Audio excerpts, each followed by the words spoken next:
Peace, peace, black family. So do you remember the movie The Blind Side? Before we even get into it, let me start by quoting Neely Fuller Jr. as he says, if you don't understand racism, white supremacy, what it is and how it works, everything else will only confuse you. That means you will be confused in all areas of human activity: economics, education, entertainment, labor, law, politics, religion, sex, war, and healthcare.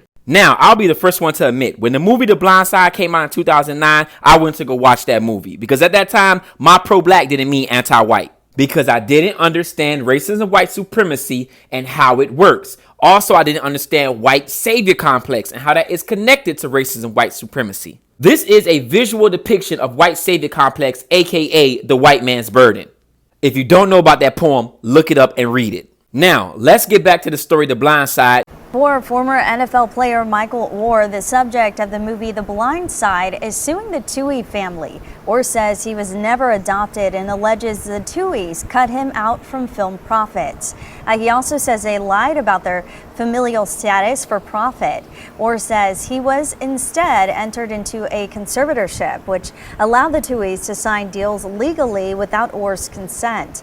The film grossed more than $300 million. Oher says he never got any of that. So let me just start off by saying this is a old finesse that liberal white supremacists have been pulling on black people since slavery. This was a big hustle during slavery, collecting money in the name of ending slavery. As you can see, white abolitionists will collect money in the name of we want to end slavery, and they would charge people 50 cents. A lot of white abolitionists became rich off this hustle. So the idea then and now is that black people just can't help themselves. So give me the money so I can help those poor Negroes out. So this is a abolitionist donation box. And what they would do is go around having black people collect monies under the guise of ending slavery. And then the white liberals would take all the money for themselves. As you can see, here's the slot where they would drop the money into. Now I know what you're probably saying. That was during slavery. Times have changed. White people really want to help us out. They're not doing that anymore.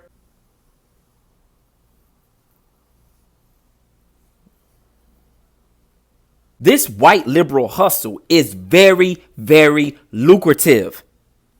Still to this day. Every year, 10 million third world children don't live to see their third birthday, and another 5 million will be gone before their fifth birthday. Those that do live beyond that ripe old age for this part of the world will grow up in dung heaps like this. Happy birthday. I've given 17 years of my life to child care, and I'll give 100 more.